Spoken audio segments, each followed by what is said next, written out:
Nein!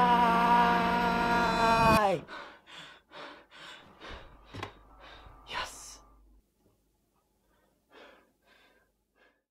So, das war es schon mit dem Video. Ich hoffe, es hat euch gefallen. Ich weiss, der Schluss ist ein bisschen komisch, aber ich habe den extra so offen lassen, damit ihr halb selber ein bisschen ausdenken könnt, wie der vielleicht gewesen wäre. Wenn euch also das Weihnachtsvideo gefallen hat, dann lasst euch einen Daumen hoch da, teilt es auch gerne mit euren Freunden und Familie. Übrigens, ich habe das Mikrofon nicht mehr dort oben, sondern da vorne. Ich hoffe, das klingt jetzt besser, weil sonst wäre das ein bisschen blöd und das wäre jetzt alles für nichts und ich wäre heftig am Arsch. Ich wünsche euch eine wundervolle Zeit mit eurer Familie, auch wenn heute schon der 26. ist.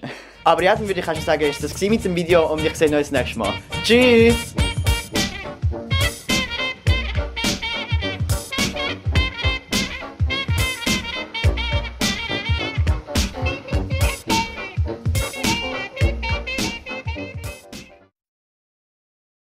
Wette, das geht nicht.